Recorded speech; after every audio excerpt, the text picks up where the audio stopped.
Kalau mereka itu memperingati kemerdekaan Republik, ya kan? Itu salah.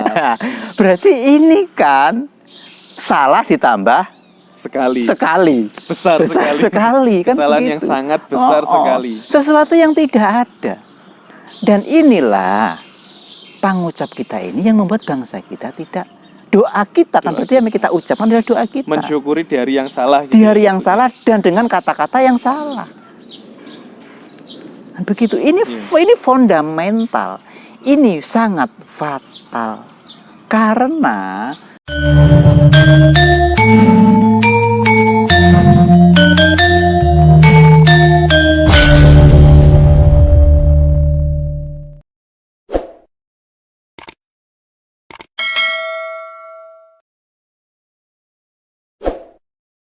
ya. Assalamualaikum Pak Gus. Waalaikumsalam warahmatullahi wabarakatuh. Jadi ini teman-teman penasaran dengan kabarnya kalau Presiden Soekarno itu menjadikan hari proklamasi kemerdekaan itu pada tanggal 9 puasa, 9 Ramadan. Itu bagaimana Pak Gus menurut Pak Jenengan tanggapannya? Iya Mas, jadi memang Bung Karno itu dengan sengaja menentukan tanggal proklamasi kemerdekaan itu tanggal 9 bulan Ramadan. Ini disengaja ya.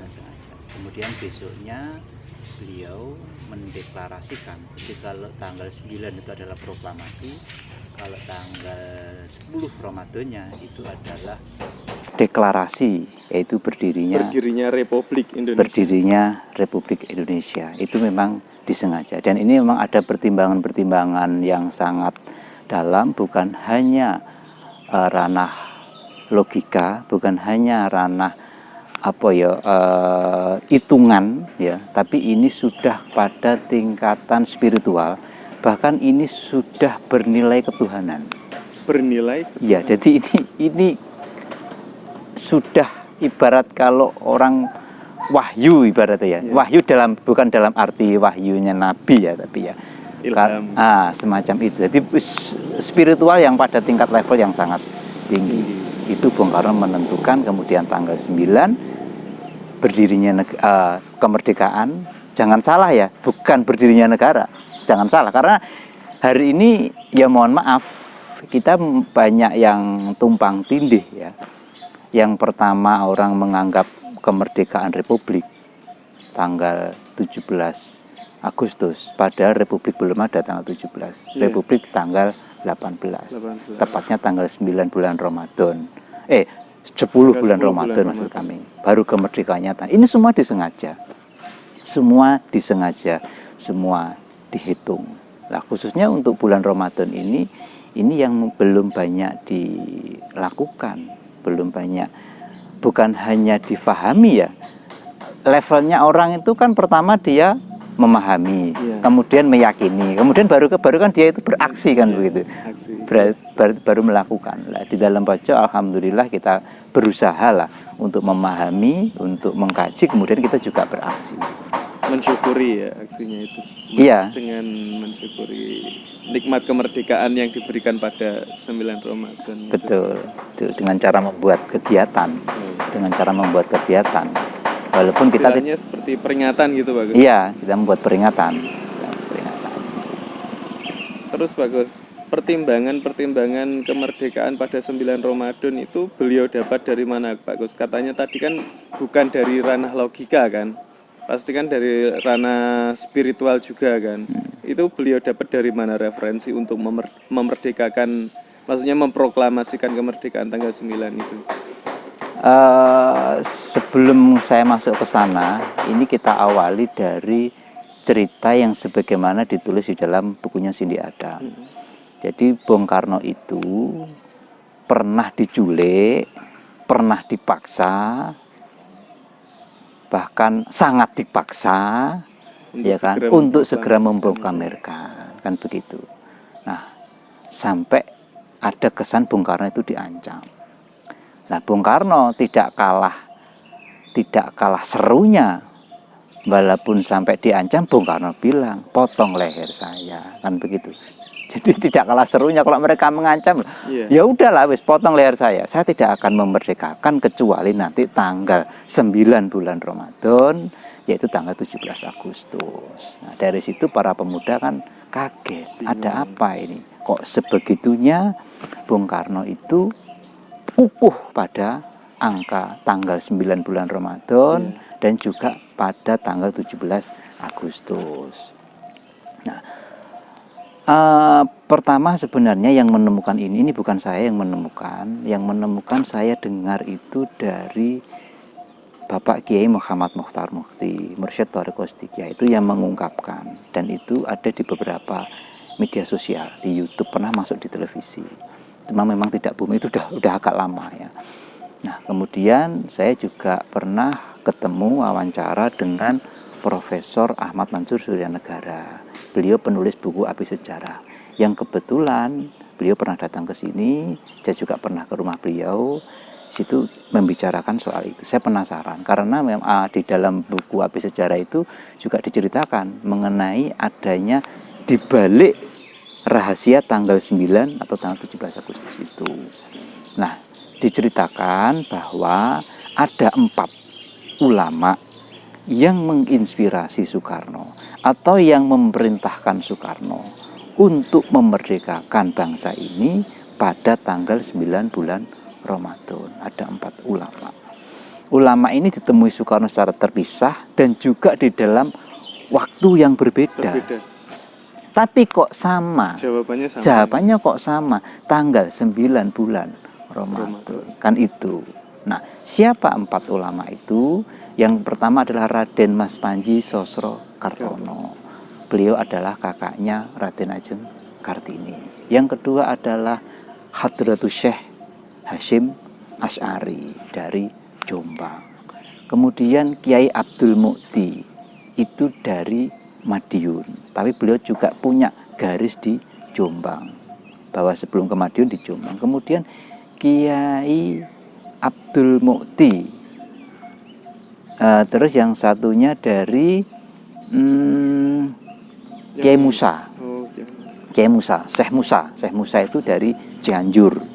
Di Cianjur itu juga ada kaitannya dengan Jombang. Lah, 3 ulama itulah yang menyampaikan kepada Soekarno harus tanggal 9 bulan Ramadan, harus pada bertepatan 17 Agustus, harus pada hari Jumat Legi. Nah, di dalam bukunya Cindy Adam itu diceritakan, pemuda itu sempat mendesak, apa alasannya Bung Karno tetap memaksa tanggal 9 bulan Ramadan? Kenapa? Bung Karno mengatakan, saya tidak bisa menjawab secara logika, tapi saya mempunyai keyakinan bahwa tanggal 9 Ramadan, tanggal 17 Agustus itu lebih memberi harapan kepada bangsa kita. Kemudian Bung Karno mengatakan pada tanggal 9 bulan Ramadan itu nanti jatuh pada hari Jumat Legi, ya, di mana dalam keyakinan Islam Nusantara, Islam Tasawuf itu, bahwa hari Jumat itu adalah penghulunya hari. Hari Jumat adalah Sayyidul Yaumun. Apalagi hari Jumat di dalam bulan Ramadan. Ramadan ini kan punya nilai-nilai yang lebih daripada hari Jumat yang lainnya. Karena bulan Ramadan ini tidak hari Jumat saja sudah sebegitunya, apalagi di bulan Ramadan. Yang kedua, Bung Karno mengatakan bahwa pada hari Jumat itu dalam hitungan bulan Jawa, dalam hitungan budaya Jawa, naftunya adalah Jumat Legi, Jumat manis. Ya, harapannya ini akan menjadi sebuah kebahagiaan bagi bangsa Indonesia lepasnya dari belenggu penjajah. Nah, berdasarkan yang info yang saya peroleh baik dari Profesor Ahmad Mansur Suryanegara dan juga dari Bapak Kiai Muhammad Mukhtar Mukti, memang 3-4 ulama 4 itu menyampaikan seperti Hadratus Syekh Hashim Asy'ari. Beliau mengatakan kalau tidak diproklamirkan kemerdekaan itu pada 9 bulan Ramadan, maka yang merdeka itu hanya Jawa dan Sumatera. Jadi kita tidak bisa menyatukan Nusantara, tidak bisa menyatukan NKRI dari Sabang sampai Merauke, karena yang merdeka itu hanya Jawa dan Sumatera. Kemudian dari Kiai Abdul Mukti, beliau mengatakan kalau tidak tanggal 9 bulan Ramadan, tanggal 17 Agustus, maka akan terjadi pertumpahan darah sepanjang masa, sepanjang perang tidak ada berakhir, kan begitu. Kemudian Raden Mas Panji Sosrokartono mengatakan kalau tidak tanggal 9 bulan Ramadan tahun 17 Agustus, maka untuk mendapatkan saat seperti tanggal 9 bulan Ramadan tanggal 17 Agustus hari Jumat Legi, itu kita harus menunggu 350 tahun baru ketemu saat yang nilainya seperti tanggal 9 bulan Ramadan. Bahkan ini kalau menurutnya ini seperti Lailatul Qadarnya bangsa Indonesia. Jadi satu saat yang lebih baik dari 1000 bulan. Ya, yang harus disyukuri gitu ya. Iya. Yang harus diketahui dan harus disyukuri. Betul. Nah, kita enggak tahu ya kenapa ini lepas dari pengamatan, termasuk lepas dari negara ya. Harusnya negara ini lebih perhatian, sangat perhatian kan begitu.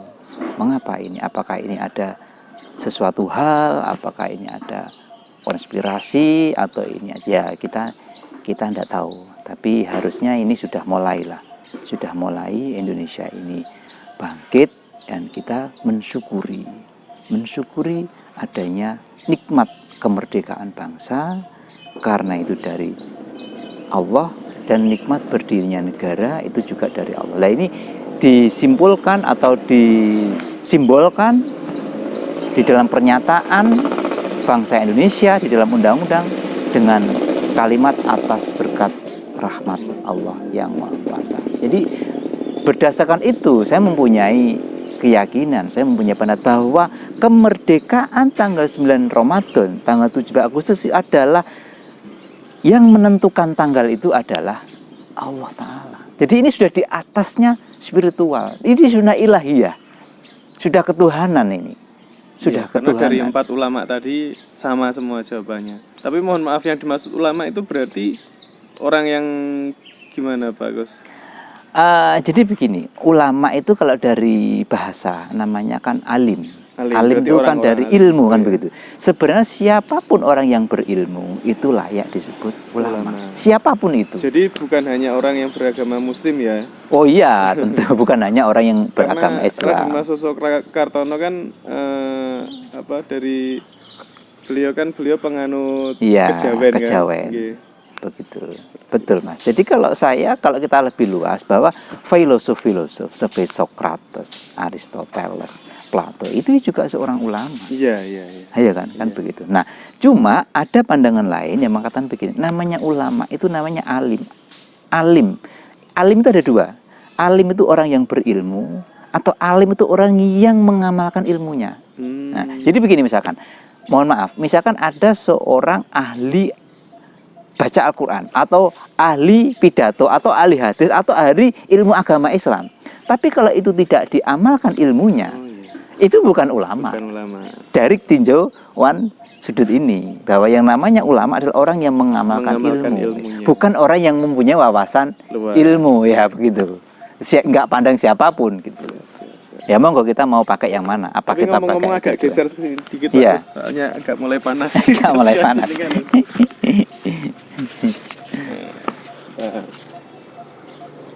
Oke. Lanjut Pak Gus. Kemerdekaan. Berarti kalau di dalam Pojo ini selalu memperingati di hari Ramadan juga ya? Iya Mas, jadi kita memperingati baik di bulan Agustus maupun di bulan Ramadan. Di bulan Agustus itu kita memperingati, bahkan di akhir-akhir itu kita 2 kali. Jadi tanggal 17 kita juga mengadakan upacara, tanggal 18 kita juga mengadakan upacara. Dan saya mohon maaf, belum pernah melihat ada upacara tanggal 18. Nah, padahal yang dua-duanya harus diperingati sih ya, karena rasa syukur kita telah merdeka itu. Tapi kan berdirinya negara ini sebenarnya tanggal 18 itu tanggal Pak Gus ya.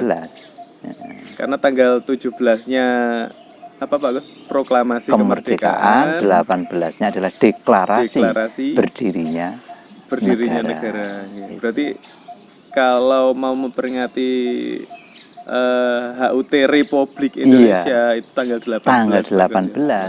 18, jangan tanggal 17. 17. Kalau 17 kemerdekaan Kemerdekaan bangsa. bangsa. Nah, itu kalau dari ranah spiritual gimana Pak Gus? Mungkin ada apa ya? Ada itunya garis merahnya gitu bagaimana? Kalau saya melihatnya memang begini, inilah yang membuat bangsa kita, para pelaku-pelaku pelaksana negara kita, kalau tidak memahami dua ini, tidak akan bisa membangun Indonesia. Karena ini sangat spiritual. Ranah spiritualnya di situ. Iya, apalagi kalau ada orang atau pejabat sekalipun yang mengatakan 17 Agustus adalah kemerdekaan Republik, itu dosa ditambah besar. Iya. Gitu. Siapapun itu, nggak peduli. Siapapun itu, baik tingkat RT maupun tingkat paling tinggi di negara ini. Kalau mengatakan 17 Agustus kemerdekaan Republik, itu dosa ditambah besar. Kalau perlu ditambah sekali. Karena telah itu ya seperti tidak mengingat bangsa yang sebelumnya ikut berjuang. Betul. Ini proses panjang kemerdekaan itu.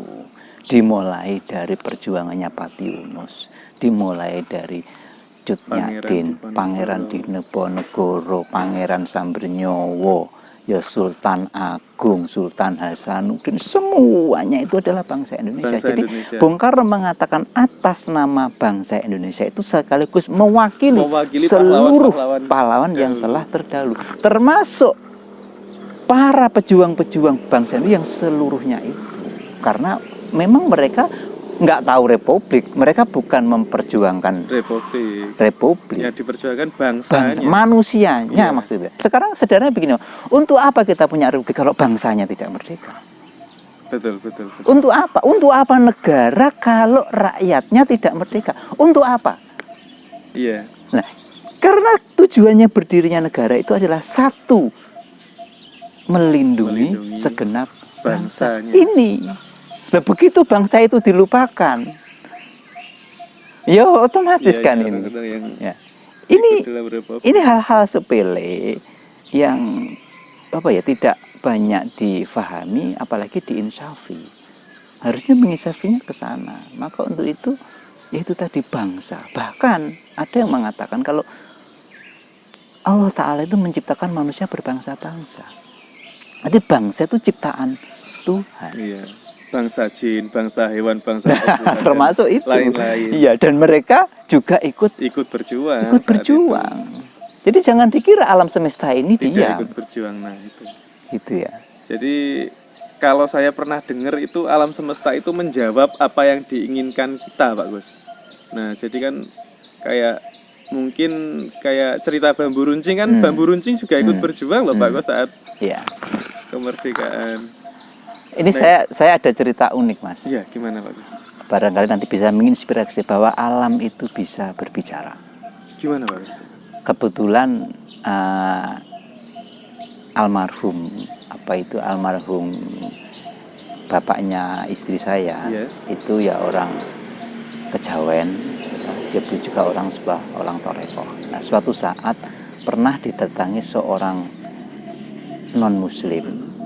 Oke lah, saya nggak bilang non Muslim lah, orang yang merantau. Dia menemui beberapa orang-orang kiai termasuk sakti, ingin bertanya mengenai betulkah alam ini bisa bertasbih sebagaimana diceritakan dari dalam Al-Quran itu. Dia sudah berkelana kemana-mana.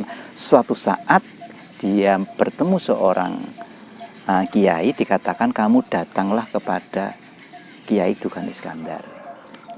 Nah, ceritanya begitu dia itu ke sana, ketemu di pinggir sungai. Kayaknya rumahnya kan dekat sungai itu. Ya, di masjid itu kan ada sungai itu. Dia bertanya, Pak Kiai, Dia nggak tahu kalau dia itu Pak Kiai Tuhan atau Pak Khalifah Tuhan, dia nggak tahu. Dia ditanya, Pak, saya ingin ketemu namanya Pak Kiai Tuhan. Oh, ada apa? Saya udah kemana-mana, saya ingin bertanya, betulkah alam semesta ini bertasbih kepada Tuhan seperti yang dijelaskan di dalam Al-Quran? Langsung dia itu dipukul, Mas. Dawas gitu sama Pak Kiainya itu. Saman kok tanya masalah gini kok ditanya, langsung dipukul. Nggak tahu yang ditanya itu ya Kiai Tuhan itu, tapi dia kan tidak tahu. Iya. Begitu dipukul des gini, Mas, dia itu jatuh, dia paham. Aneh kan? Jadi ketika jatuh itu ada suket, ada apa itu semut. Itu langsung apa yang dimaksud dengan ayat Al-Quran itu dia paham tanpa diucapkan. Dan hanya dengan dipukul. Semenjak itu katanya dia nginjek apa itu rumput aja nggak berani, Mas. Itu 3 bulan dia mengalami semacam apa ya? Jadi kayak depresi iya. gitu. Jadi dia nggak tahu, dia semacam mendapatkan ilmu langsung gitu loh. Bahwa apa yang dimaksud ayat itu betul-betul benar. Bahwa tumbuh-tumbuhan ini itu merespon, itu bertasbih kepada Tuhan.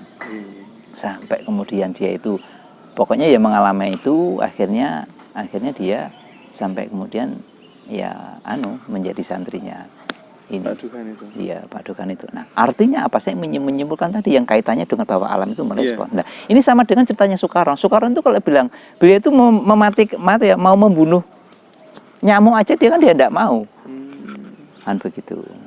Jadi seperti perjuangan bangsa Indonesia ini juga disaksikan oleh alam sekitar, Pak Gus ya. Jadi mungkin alam itu tidak gimana ya, meresponnya itu mungkin dengan doa-doanya atau dengan lantaran apa gitu, mungkin juga alam ini juga ikut berjuang, alam Indonesia ini. Jadi kan untuk menghargai si alam ini kita harus menyebut bangsa Indonesia. Betul, harus menyebut bangsa Indonesia. Mungkin begini, Mas. Jadi semuanya itu kalau menurut saya, semuanya itu awalnya kan dari Allah, dari Tuhan. Semuanya kan tidak ada. Yeah. Nah, maka itu kalau dikatakan ada orang yang mengatakan ketika saya melihat pohon, saya tidak melihat pohon, saya melihat Tuhan kan begitu. Nah, kan memang itu jelmaan Tuhan dalam tanda kutip. Yeah.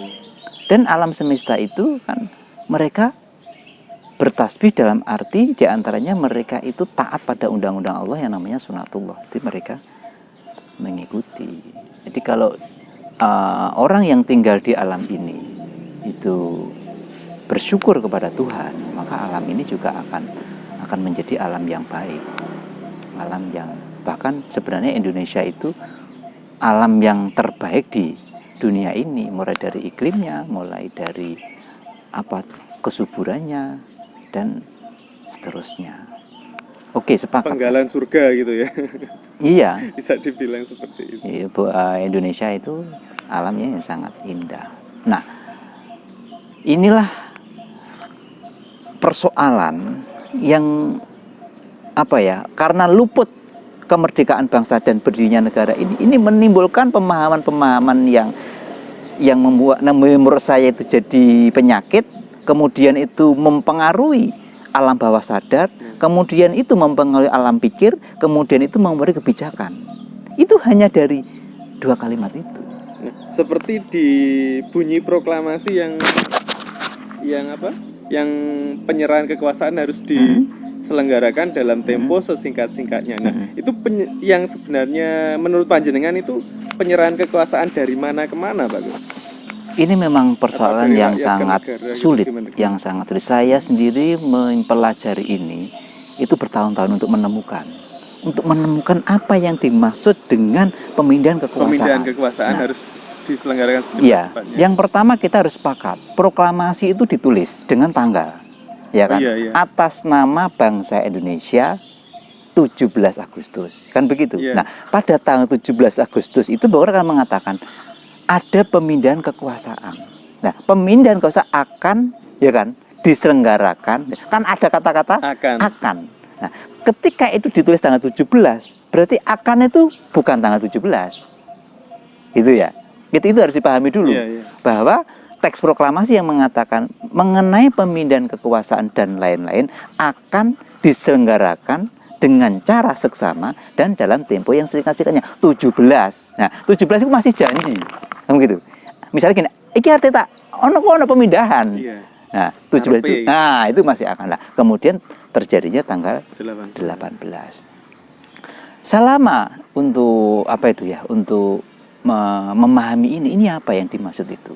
Ternyata saya menemukan dari informasinya Profesor Muhammad Yamin. Saya mengatakan ini sepakat, cocok gitu. Karena apa? Beliau itu termasuk tim yang merumuskan dari berdirinya negara ini. Iya. Tim inti Itu berdirinya bagaimana, Pak? negara. Yang dimaksud dengan pemindahan kekuasaan itu adalah dari kemerdekaan bangsa. Jadi bangsa yang merdeka ini menyerahkan kedaulatannya, amanatnya kepada berdiri republik. Jadi ada pemindahan. Sederhananya yaitu berlevel-level ya. Sederhananya negara ini menerima amanat teko rakyat. Jadi kemerdekaan itu disusunlah, maka disusunlah kemerdekaan kebangsaan Indonesia itu dalam suatu undang-undang dasar negara Indonesia yang terbentuk dalam suatu susunan negara Republik Indonesia. Kan begitu? Iya. Nah, maka negara ini sebenarnya amanat. Amanat kalau menurut Bung Karno amanat penderitaan rakyat. Amanat Penderitaan rakyat. Nah, begitu ini nggak dipahami, begitu ini dilupakan, ya akhirnya Republik ini, mohon maaf, oknum lah Kak Akuntan, atau pejabat sing nggak paham lah misalnya, pejabat sing nggak mau memahami, bukan yang nggak paham ya. Kalau nggak paham itu ya mereka nggak ngerti ya semaklum lah ya kan, mereka tidak itu. Tapi kalau mereka tidak mau memahami, tidak mau mengkaji soal ini, ya itu parah. Menurut saya parah. Kalau saya menggambarkan sederhananya begini ya, masyarakat dengan kita, anggap aja kita ingin membuat perusahaan A, organisasi A gitu ya. Kita berjuang bersama-sama, anggap aja 5-10 orang. Begitu perusahaan itu sudah mengangkat, oke Mas, Saman tak jadikan direktur. Misalkan ya, saya tetap sebagai anggota. Nah, begitu ini melejit dan Saman melupakan orang-orang yang dulu berjuang, selesai Mas, kita nggak akan dianggap gitu. Itu yang alam bawah saya itu, ini tuwipis ya, ini halus ya, tapi ini fundamental kalau menurut saya. Fundamental, selama melupakan amanat penderitaan rakyat, selamanya tidak akan bisa membangun Indonesia. Dan hari ini yang terjadi kan malah aneh. Iya. Kalau ada yang mengatakan sebenarnya penguasa atau pemilik negara ini siapa sih? Kan begitu. Apakah pejabat, apakah rakyat? Kan begitu. Ini kan sebenarnya ya dari sana tadi. Nah, anehnya sebagian rakyat Indonesia itu dibodohkan juga. Jadi mereka itu menyembah pada kan begitu kan. Padahal mereka harusnya yang menjadi tuannya. Jadi kita itu janganlah sampai kita itu menjadi budak, menjadi apa Mas ibarat? Iya, menjadi buruh di negara buruh sendiri. Di negeri kita sendiri. Bahwa kita itu adalah pemilik bangsa dan negeri ini. Kita pemilik negara ini. Tuannya, juragane berarti kan rakyat ini. Tapi kan ini terbalik. Ya, karena tidak mungkin ada yang tidak tahu dan tidak mengerti bahwa terjadinya proklamasi itu tadi ya, dengan pemindahan kekuasaan dari mana ke mana. Mungkin kan saat itu kan Jepang masih berkuasa ya. Betul. Nah, mungkin dikiranya dari Jepang. Nah, itu yang parah. Dikiranya dari Jepang, jangan-jangan dikiranya ya dia dari sekutu. Nah, ini kan bahaya. Ada yang mengatakan jangan-jangan ini hadiah dari Belanda. Wah, ya repot lagi. Oke lah, itu namanya pendapat. Kalau menurut saya kita hargai. Tapi jangan lupa, satu dokumen nasional, satu-satunya dokumen nasional yang tidak bisa dirubah itu hanya satu. Semuanya bisa, yaitu pembukaan undang-undang. Kalau itu dirubah selesai semuanya. Bahkan Pancasila pun ada di sana. Nah, di dalam dokumen itu sudah menyebutkan atas berkat rahmat Allah yang Maha Kuasa dan dengan didorongkan oleh keinginan luhur, maka rakyat Indonesia menyatakan dengan ini kemerdekaan. Jelas itu rakyat bangsa, bukan republik. Kan begitu. Lah kalau kita mengatakan ini hadiah dari Belanda, ya mengkhianati jutaan pahlawan yang berjuang lah, iya kan? Kan begitu. Sebenarnya banyak strategi Soekarno yang luar biasa. Memang seolah-olah Soekarno itu ikut Jepang. Tapi karena Soekarno pinter. Jepang itu kan menjanjikan akan dimerdekakan, mohon maaf kalau nggak salah 18 Desember atau 9 Desember saya lupa. Kan begitu janjinya ketika Bung Karno datang di Tokyo. Loh kalau memang Bung Karno itu mengikuti Jepang, ya dia pasti nunggu itu. Walaupun sebenarnya akhirnya Jepang takluk kan. Ternyata Bung Karno memakai dari 4 ulama. Yang kedua jangan lupa, panitia BPUPKI atau PPKI yang dibentuk oleh Jepang ini sudah dibatalkan oleh Soekarno. Ini yang juga banyak orang lupa. Orang tidak yang banyak dari pengamatan kita tuh lolos. Dikira BPUPKI atau PPKI. Oke, BPUPKI buatannya Jepang kan, kemudian itu dibubarkan, dibentuklah PPKI. PPKI kan yang awal puasa itu berarti. Iya, yang awal puasa. Nah, PPKI itu belum pernah bersidang. Belum pernah belum pernah mengadakan pertemuan. Yang dibentuk di Jepang itu. Nah, Soekarno nggak kalah cerdik. Soekarno kemudian merubah susunan itu. Merubah susunan itu dengan menambahkan beberapa orang atas inisiatif Soekarno sendiri. Jadi kalau saya melihat ada PPKI berbentuk tangan Jepang, ada PPKI versinya Indonesia, versinya Soekarno itu. Nah, itulah yang termasuk yang masuk dari Muhammadiyah Habib Kusno, terus dari NU itu siapa itu, putranya Mbah Hashim itu, kemudian yang dari Wahid Hasim, kemudian dari Kristen itu Ahmad Ramis, kan begitu. Itu tanpa seizin Jepang loh, kan begitu loh. Ini kan keren gitu. Berarti kalau menurut saya loh, kalau PPKI buatan Soekarno itu, ya itu ibaratnya lepas dari Jepang. Iya, lepas dari Jepang. Berarti BPUPKI yang bentukannya Jepang itu ada berapa anggota, Pak Gus? Saya lupa jumlah. Yang jelas itu Bung Karno menambahkan beberapa orang. Dan ini memang disengaja. Ini politik halusnya Soekarno untuk menghilangkan bahwa BPUPKI itu adalah buatan Jepang.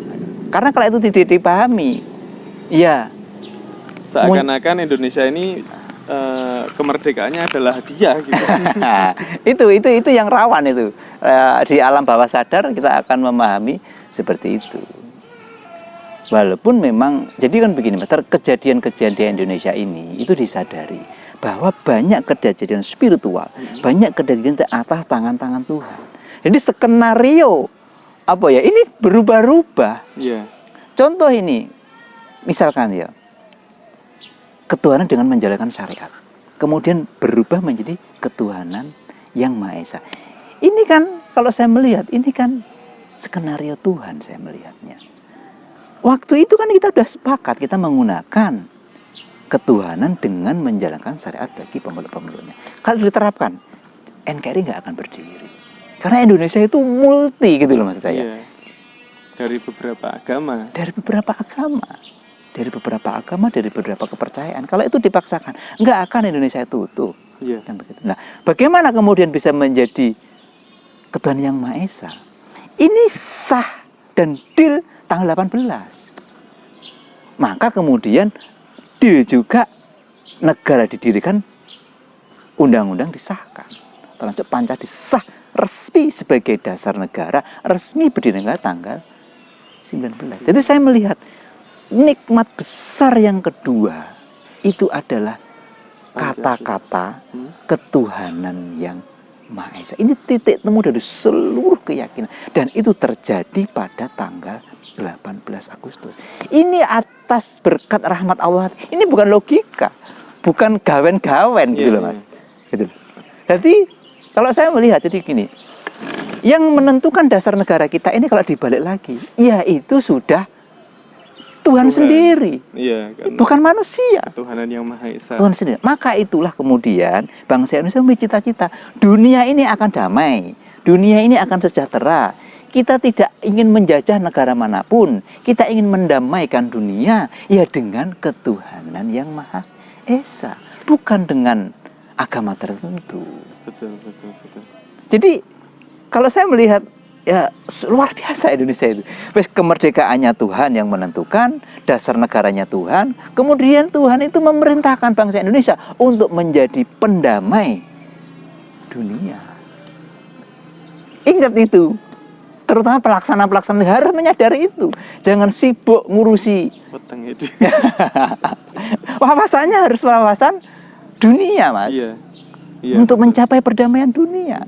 Walaupun memang perdamaian dunia itu impossible kalau kita tidak melaksanakan perdamaian di negara kita sendiri. Tapi kalau menurut saya ngono ya ngono ning aja ngono. Maksudnya begini, kalau kita hanya ngurusi perdamaian di Indonesia saja, ngenteni damainya Indonesia baru kita akan meloncat damainya dunia. Itu ranah logika, itu ranah manusia. Itu bisa jadi benar, bisa jadi tidak. Artinya begini, kalau menurut saya, kalau memang Tuhan itu memerintahkan dua-duanya, ayo dilakoni bareng. Siapa ngerti dengan kita ingin mendamaikan dunia, ininya katut. Kan begitu ta? Indonesia katut. Karena kalau ibaratnya ngene Mas, kalau sampean kawin niku ngenteni sugih dhisik. Oh iya. Gak sugih-sugih gak. Iya kan? Kan begitu. Ini sama Bung Karno mengatakan begini, Mas. Ketika Bung Karno itu pidato dalam 1 Juni, itu kan Bung Karno mengatakan, kalau kita mau merdeka, ada yang mengatakan, Bung, kalau kita mau merdeka, tunggu pasukan kita kuat, baru kita merdeka, proklamirkan. Kan begitu. Ada yang mengatakan, nggak begitu, kalau menurut saya ekonomi kuatin dulu. Baru ekonomi kuat, baru kita bisa merdeka. Terus ada yang mengatakan, pendidikan kuatin dulu dong. Baru setelah itu kita merdeka. Ada yang mengatakan gini, Bung Karno, kalau kamu ingin merdeka, merdekakan dulu. Masing-masing individu itu merdeka dulu. Baru kita merdeka. Apa jawaban Soekarno? Waktu itu ya, bahasanya kan begini. Kalau memang Tuhan itu menghendaki sekarang merdeka, masa sama-sama mengatakan, jangan dulu Tuhan. Iya kan? Ini levelnya Soekarno itu sudah level, dia titik Soekarno itu, dia selalu berpegang pada Tuhan. Tuhan menghendaki sekarang merdeka. Wes ora usah ngenteni bah ekonomi. Kemudian Bung Karno mengatakan, dengan merdeka itulah ekonomi kita bangun. Dengan merdeka itulah pendidikan kita bangun. Dengan merdeka itulah seluruh rakyat ini kita merdekakan. Orang ngenteni kita itu baru kita merdeka. Itu logika Soekarno. Iya.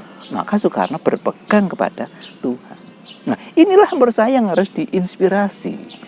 Maka Pancasila itu sudah betul. Laksanakan. Ketuhanan dan kemanusiaan itu. Iya, kalau didasari dengan ketuhanan dan kemanusiaan, impossible mau bangsa kita menjajah bangsa lain, karena kan mengutamakan kemanusiaannya juga. Betul. Ini terbukti, Mas. Jadi orang seluruh dunia, negara di dunia, jangan takut dengan Indonesia. Indonesia tidak mempunyai kepribadian untuk menjajah bangsa-bangsa lain. Ini sudah terbukti oleh Soekarno. Soekarno menurut saya adalah satu-satunya pemimpin di dunia, presiden dari Indonesia, yang setelah Indonesia itu kuat, setelah Indonesia itu bisa menjalankan konferensi Asia Afrika, semangatnya itu memerdekakan negara-negara yang belum merdeka. Umumnya kalau negara kuat itu semangatnya kan menjajah negara yang lain. Indonesia bukan. Ini sudah dilakukan oleh Soekarno. Soekarno tidak pernah menjajah. Bahkan Soekarno itu merangkul semua komunitas. Ketika Cina tidak dimasukkan ke dalam PBB, Soekarno pun protes loh. Iya. Kan begitu. Nah ini Indonesia. Jadi jangan khawatir, tidak ada Indonesia. Malah kalau bisa, kekayaan alam Indonesia ini, ya kita nikmati bersama-sama. Kalau emang negara sana itu tidak punya nikel, tidak punya minyak, tidak punya batu bara, yuk ayo kita kelola ini bersama. Artinya ini nikmat Tuhan ini kita syukuri untuk perdamaian dunia. Bukan hanya dinikmati oleh 1-2, apalagi 1-2 kelompok, apalagi 1-2 elit, kan begitu. Betul. Oke. Begitu. Berarti untuk kemerdekaan ini bukan hanya diperingati pada tanggal 17 Agustus, tapi seharusnya diperingati juga tanggal 9 bulan Ramadan. Iya, bagus ya. Betul. Berarti puasa ke-9 iya, hitungannya. Puasa ke-9. Puasa ke-9. Karena di situ ada sejarah yang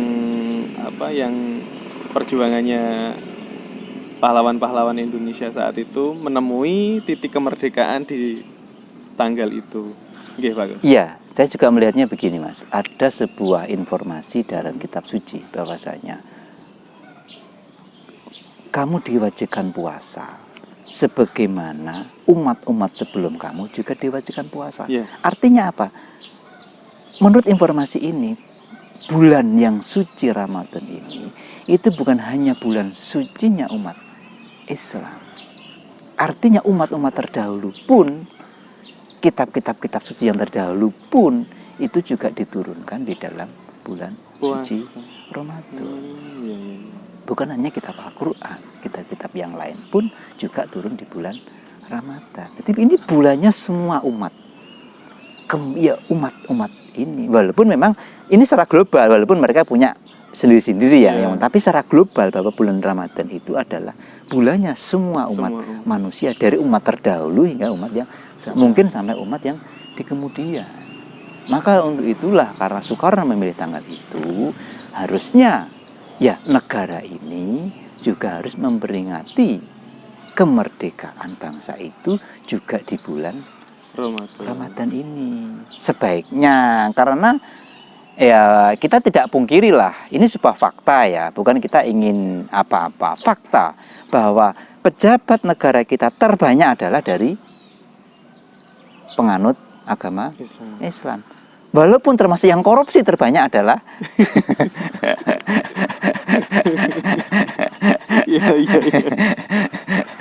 ya, kan begitu lah. Indonesia itu juga negara dengan jumlah umat Islam terbesar di seluruh dunia. Kita tidak ingin apa-apa. Artinya ya wajar lah kalau maksud saya, kalau memang misalkan suatu saat negara itu juga memperingati itu di tanggal bulan Ramadan. Kalau memang ada umat-umat lain mempunyai tanggal itu hitungan yang lain, ya itu ya boleh toh Mas. Iya kan? Iya kan? Mungkin dalam hitungan apa? Oh ini jatuh pada bulan ini, saya ingin memperingati selain tanggal 17 Agustus. Itu ya boleh, nggak apa-apa. Mungkin kita memperingati kemerdekaan setiap hari aja boleh kok. Boleh. Supaya merasa merdeka walaupun belum merdeka seutuhnya. Kan begitu. Terus yang menjadi catatan penting atau garis bawah Pak Gus, sebenarnya kan tetap di tanggal 17 dan 18 Agustus itu. Jadi menurut panjenengan seharusnya itu bagaimana Pak Gus? Menurut panjenengan saja. Jadi menurut saya begini Mas. Saya agak mundur ke belakang. Okay. Saya tanya, apakah ada peringatan di negeri ini? Atau saya tanya, peringatan apa yang paling besar di negeri ini? Orang mungkin melihat peringatan Isa Al-Masih.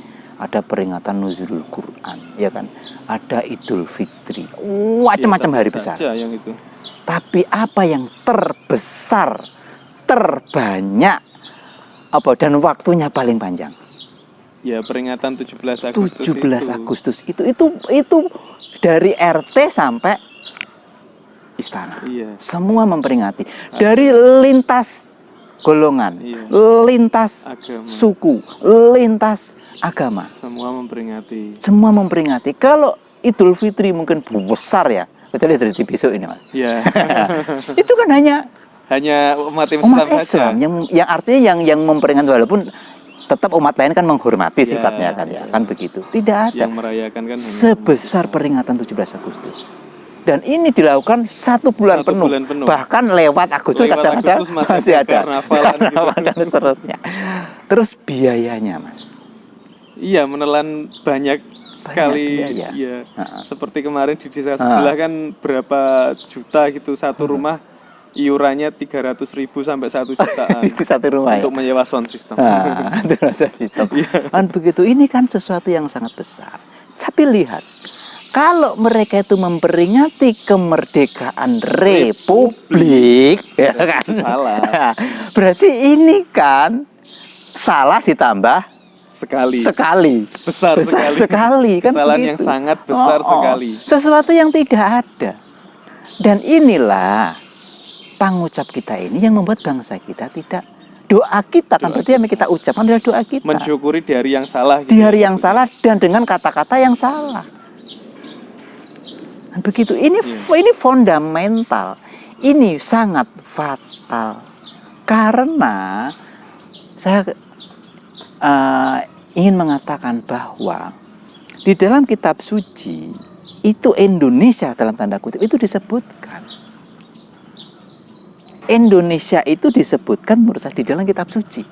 Negara Indonesia itu disebutkan dalam kitab, menurut saya. Menurut jenengan, nggih. Apa itu? Yang dinamakan negara baldatun toyibatun warobun wafur. Di dalam sebuah kitab suci, negara yang baik, ya, baldatun toyibatun warobun, dan Tuhan memberikan ampunan. Itu menurut saya adalah negara Indonesia. Kenapa bagus kok ke negara Indonesia? Ya, alasan saya sederhana, karena kalimat baldatun itu adalah kalimat baik. Jadi begini, ada baldatun toyibatun, nanti negara baldatun. Baldatun itu negara, toyibatun baik. Ada kalimatun toyibatun, kalimat toyibah. Ada dua ini. Ada negara toyibah, ada kalimat toyibah. Nah, saya meyakini yang namanya negara toyibah itu adalah negara yang dasarnya adalah kalimat toyibah. Jadi ketuhanan yang Maha Esa di dalam Pancasila menurut tafsirnya Kiai Hasyim Asy'ari. Dan ketika dirubah itu kan diceritakan itu. Iya, iya. Kemudian beliau itu sholat sampai bermalam-malam. Kemudian beliau mengatakan ini adalah tauhid. Ini adalah ketuhanan yang Maha Esa itu adalah la ilaha illallah. Kan begitu. Maka dari situ saya berkesimpulan, di negara di dunia ini yang paling pas dikatakan sebagai negara toyibah adalah negara Indonesia. Karena negara Indonesia adalah satu-satunya negara yang dasarnya adalah tauhid. Dasarnya adalah ketuhanan yang Maha Esa. Monggo dengan versinya kita masing-masing. Kan begitu. Ini luar biasa. Dan tadi kita mengatakan itu yang menentukan Tuhan sendiri. Nah, kemudian di dalam kitab suci itu disebutkan bahwasanya untuk mencapai ini, jadi walaupun dasarnya wis ngono Mas, tapi kalau cara dari Tuhan itu tidak dilakukan, ya tidak bisa. Itu apa? Waskurullah. Bersyukurlah kamu kepada Allah, baru kemudian muncul ya namanya baldatun toyibatun warobun. Nah, bersyukurnya itu sudah ditulis para pendiri negara. Nanti para pendiri negara itu walaupun mereka itu berkorban seperti apa, ketika terjadi kemenangan, dia itu bersyukur atas berkat rahmat Allah. Ditulis. Jadi mereka tidak melupakan, gitu loh. Oke lah, kita itu bisa seperti ini, kita berjuang, tapi tidak lupa tetap kembali kepada atas berkat rahmat Allah yang Maha Kuasa. Tanggal 17. Nah, kalau kita ditulisnya atas berkat rahmat ya. Kemerdekaan bangsa. Lah kalau kita itu mensyukuri kemerdekaan Republik, itu dasarnya apa? Tekondi. Apa Tuhan memberikan kemerdekaan Republik? Kan tidak. Tuhan itu memberikan kemerdekaan bangsa tanggal 17, kemudian memberikan berdirinya negara tanggal 18. Lah kalau kita seperti itu, kita itu ora sampai kepada syukurnya tadi. Lah kalau tidak syukur berarti kufur. Nah, ini kan berat ini. Itu loh Mas. Inilah ranah-ranah di atas spiritual mungkin. Betul. Sumbernya di sana. Selama ini tetap seperti itu, saya jamin siapapun orangnya, siapapun presidennya, wis wong top markotop kaya apa. Kalau tidak melihat atau mensyukuri nikmat kemerdekaan bangsa dan mensyukuri nikmat berdirinya negara, saya yakinnya tidak akan bisa membangun Indonesia yang adil makmur, membangun Indonesia sebagai mercusuar perdamaian dunia. Tidak akan bisa. Ya, pribadi. Jadi seharusnya tanggal 17 itu yang besar-besaran itu tadi diperingati oleh bangsa Indonesia sebagai Hari Ulang Tahun Kemerdekaan Bangsa Indonesia. Jadi bukan Republik. Kalau Republik itu berdirinya tanggal 18 Agustus. Inilah yang kemudian disertakan pada sebuah lagu ya, Mak. Jadi kan lagunya kan begini ya. 17 Agustus tahun 45. Itulah hari kemerdekaan kita. Hari merdeka Nusa dan bangsa, bukan Republik. Iya, Nusa dan bangsa. Kemudian hari lahirnya maksudnya apa? Kita lahir kembali. Kita refresh kembali gitu loh maksudnya. Nanti kata lahir itu jangan dimaknani bahwa Indonesia baru lahir, bukan. Loh, apa maksudnya Sumpah Pemuda? Iya. Nah, iya kan? Ini maksudnya itu lahir kembali, merdeka. Lah, Begitu juga, di-restart. tanggal 17 tiap tahun itu harusnya restart, Mas. Ngono lho. Iya. Ben para pejabat iku, negara itu eling ngono. Eling kok kono ibaratnya ngono lho. Iki refresh setahun sekali iku di-refresh bahwa rakyat sing merdeka kuwi Yang rakyat. merdeka itu bangsa dan rakyat Indonesia. Iya, bukan kemudian republiknya. kemudian kita mendirikan negara amanah, penderitaan rakyat. Iya. Lagi gak di-refresh, Mas. Ya. Nah, terus yang dimaksud republik itu apa kalau menurut pandangan Soekarno ya? Republik itu di dalam kamus bahasa Indonesia, Mas, Ya. di dalam bangsa dan republik itu jauh berbeda. Bangsa adalah sekelompok manusia yang mempunyai cita-cita yang sama, yang mempunyai sejarah yang sama. Itu bangsa. Republik itu bentuk negara. Ada namanya monarki, gitu. Ada namanya apa teman ini? Republik. Kerajaan. Ada yang namanya kerajaan. Itu macam-macam. Republik. Arti negara republik itu bentuk negara. Kalau kita mensyukuri kemerdekaan republik, berarti mensyukuri pemerintah atau mensyukuri bentuknya negara itu. Atau kita mensyukuri pemerintah, jadi pemerintahnya yang disyukuri. Iya. Orang-orangnya yang di pemerintahan, sementara rakyatnya ini terlupakan. Iya, jadi kalau mau bersyukur itu sebenarnya kalau untuk bangsa Indonesia ini ya tetap kembali lagi ke tanggal 17 Agustus sebagai berdirinya bangsa, tanggal 18 Agustus baru hari kemerdekaan hari ulang tahun berdirinya negara Republik Indonesia. Jadi kata-kata gini, Mas, kata-kata kemerdekaan republik itu bermakna bahwa bisa bermakna bahwa republik itu pernah dijajah berdiri merdeka. Ini bahaya. Jadi gini, republik itu suci, tidak pernah dijajah.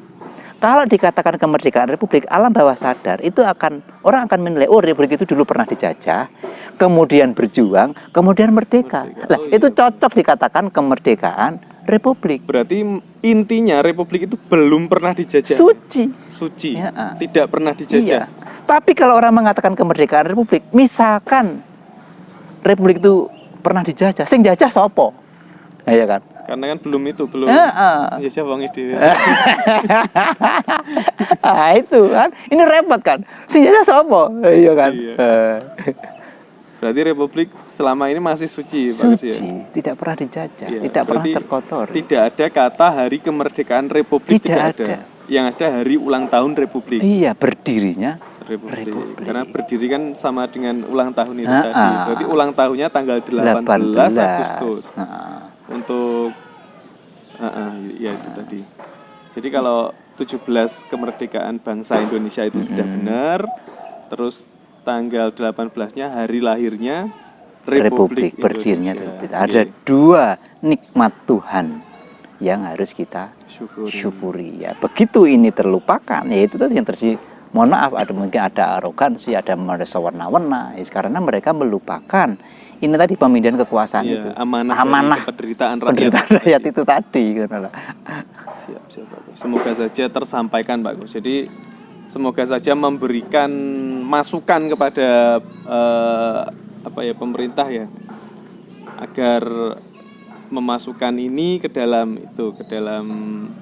pemikirannya, sehingga beliau juga memperingati mengganti istilah tanggal 17 sebagai hari ulang tahun Republik Indonesia menjadi hari ulang tahun kemerdekaan bangsa Indonesia. Karena jika yang di ulang tahun Republik kok kita dosa sekali karena menganggap bangsa Indonesia yang terdahulu tidak pernah ikut berjuang. Iya.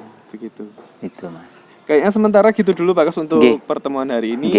Besok dilanjut lagi. Terima kasih atas waktunya. Saya terima kasih, jangan mohon maaf ada kata-kata atau yang lain kurang berkenan di hati. Assalamualaikum, rahayu. Rahayu, waalaikumsalam warahmatullahi wabarakatuh.